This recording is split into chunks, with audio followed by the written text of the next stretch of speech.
Hello everybody. Things are happening very fast. As I woke up this morning in Japan, we learned that Iran struck against the United States, and it did so against a US base in Qatar. And as you can see here on that little video, there are very good recordings about this. And at this point, it seems that there was no direct impact, and the US air defenses were able to shoot down, according to current claims, about six missiles that were fired from Iran. Now, immediately thought that this is, of course, exactly the kind of answer to be expected. I was surprised that all of these missiles were intercepted, and then we learned that apparently, there was a prior warning to the United States about this, and it seems that this action is very reminiscent to the way that Iran answered to the killing of Mr. Soleimani, the previous head of the Revolutionary Guards, back in 2020, when Iran then struck a US airbase in Iraq, but made sure that it wouldn't hit anyone and that nobody died. And it seems that very similarly right now, there is this might have been some sort of coordinated effort to allow Iran to say that it struck back against the United States, but without actually truly harming them, which would then trigger, of course, even more retaliation. Now, furthermore, as this progressed, we've learned that Donald Trump announced that there is a ceasefire. As crazy as this sounds, the White House posted reposted a tweet on Truth Social in which Donald Trump says that a ceasefire between not just Iran and the United States, but Iran and Israel had been reached. Now let me read this out to you the way that it was reported originally on Truth Social, and then reposted on the Twitter page of the White House. I mean, it's really strange. I mean, the way of the public communication happens by the current administration and everybody is just strange, weird, and bizarre that we don't do press briefings anymore, but there are everything is happening on Truth Social and then cross-posting of social posts in order to inform people. But that's where we are. Let me read to you what Donald Trump is saying, and keep in mind this is after, Iran struck back at this U.S. base. Just let me show you. The U.S. base is here in Qatar, right? Small little Qatar right in front of Iran. So this is the part that got hit without being truly hit. Now let's read the actual tweet on Truth Social. Congratulations to everyone. It has been fully agreed and between Israel and Iran that there will be a complete and total ceasefire. In approximately 6 hours from now, when Israel and Iran have wound down and completed their in progress final missions. Let me just interject here. Okay, it seems that there's some kind of understanding, or Trump is indicating that there's an understanding that after 4 a.m. Tehran time, there would be the weapons would cease to speak, the no more missiles, and that currently ongoing operations are not part of this. Let me continue reading. For 12 hours, at which point the war will be considered ended. Officially, Iran will start the ceasefire, and upon the 12th hour, Israel will start the ceasefire, and upon the 24th hour, an official end to the 12-day war will be saluted by the world. During each ceasefire, the other side will remain peaceful and respectful. On the assumption that everything works as it should, which it will, I would like to congratulate both countries, Israel and Iran, on having the stamina, courage, and intelligence to end what should be called the 12th-day war. This is a war that could have gone on for years and destroyed the entire Middle East, but it didn't and never will. God bless Israel, God bless Iran, God bless the Middle East, God bless the United States of America, and God bless the world. Donald J. Trump, President of the United States. It's bizarre, and the obvious first question that any intelligent person will ask, so is this actually the United States trying to take an off-ramp and trying to actually get out of this goddamn war that they should never have gotten into and that everybody said is a horrible idea, except for the neocons who wanted this for decades. Is this Trump actually living up to his election promise of not doing new wars, or is it the next trick?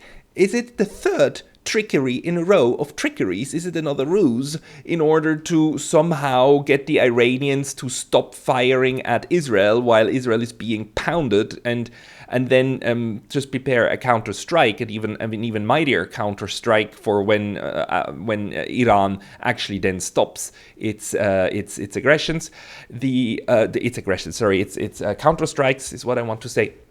So Saeed Marandi, professor at Tel Aviv, professor at Tehran University, who was on this channel before, actually tweeted, I suppose, late in his evening, like right before he went to sleep, "No ceasefire, fake news, the Zionists are in trouble." So Marandi doesn't believe it. Marandi isn't taking it, but Marandi must currently be sleeping, as it is 5 or 6 a.m. now, 6 a.m. in past 6 a.m. in Tehran. The Tehran Times came out and said, no, this is not true. Iran has not agreed on a ceasefire. Trump is lying again, underlining that this is a claim without any proof. Now, what do we make out of this? The thing is, we also have tweets by the foreign minister of Iran, by Saeed Arachi. And let me read you this tweet, which is there are two tweets. I'm going to read you the first one, the younger one, which is from about 2.5 hours ago. And sorry, this makes little sense to you because you will obviously watch this video at some point in the future.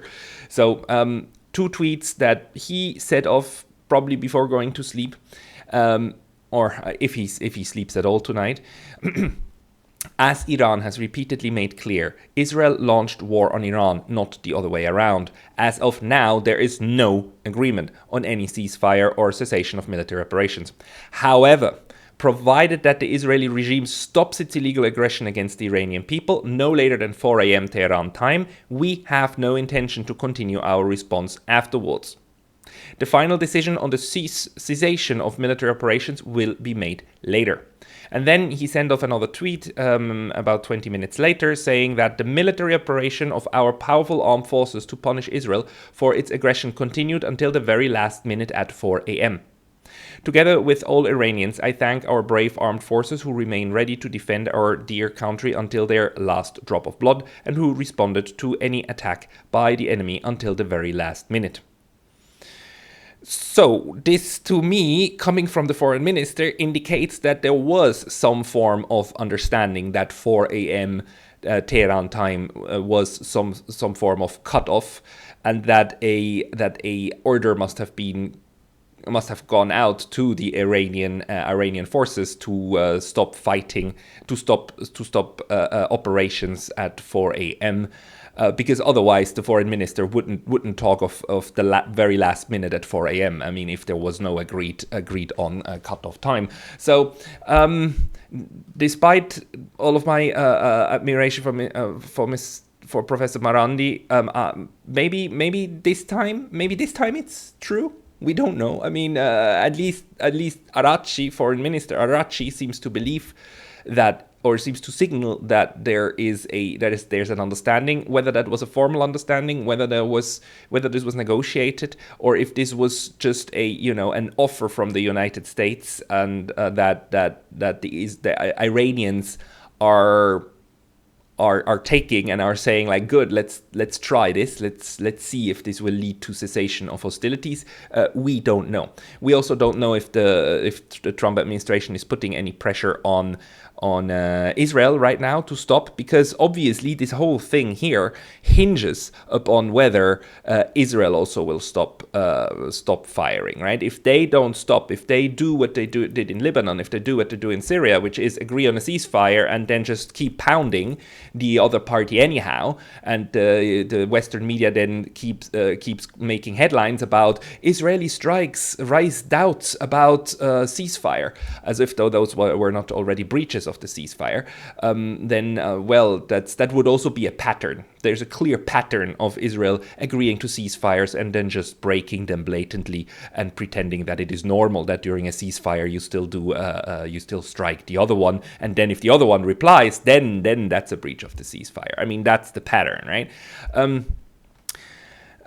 Bizarre moment. We see now these articles appearing already in the New York Times, which make me like really question how does the New York Times get all of this up and running so fast, of how Qatar intervened and persuaded Iran to accept a ceasefire deal.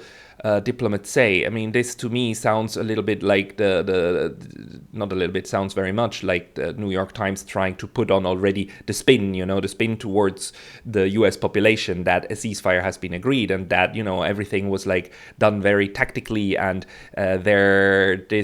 this is a long operation, and anything that comes next, if Iran doesn't accept it, then Iran is if Iran keeps firing, then Iran is the attacker and the aggressor. But here we had a diplomatic arrangement which obliges everybody to stand down, and Donald Trump is this great peacemaker, right? As he tries to pretend to portray himself here, right? The MAGA peacemaker. At this point, I mean, it's really, really hard to tell. If we didn't have these tweets by the foreign minister, I would say that probably this is fake. But considering that also this is his real account and this is Arachi's, sounds like Arachi, and this is the same account that he used before, this doesn't seem to be fake news, that the Iranians are at least seemingly trying to tell their military to stand down, as long as the Israelis do the same. Jackson Hinkle is warning, top tweet under Arachi's tweet, the Zionists lied to Iran about nuclear talks for 3 months, only to launch their terrorist war. I hope for peace, but do not trust these genocidal maniacs. Do not trust them at all. I mean, this might be just the third ruse in a row, right? First pretending to be in diplomatic negotiations with the US while already green-lighting a Israeli strike. Secondly, then telling Tehran that there will be that for 2 weeks the US will take time to decide what to do, when already actually giving the green light on B2 bombing of these military structures. Now this might be the third ruse. This might be the third time that the US will try to lull Tehran into into complacency. But then again, I don't see how they would currently, other than stop firing for a moment, how they would actually take down their guard. I mean, that would make no sense. But then again, we don't know what the United States would want to do with this. I mean, are they going to launch a huge aerial campaign and just want to make sure that for that period of time no Iranian missiles are in the skies? Who knows?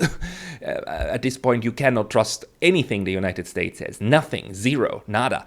Because they've lied and tricked and deceived so many times just over the last 2 weeks that Iran can be serious, can seriously trust any of this. Then again, if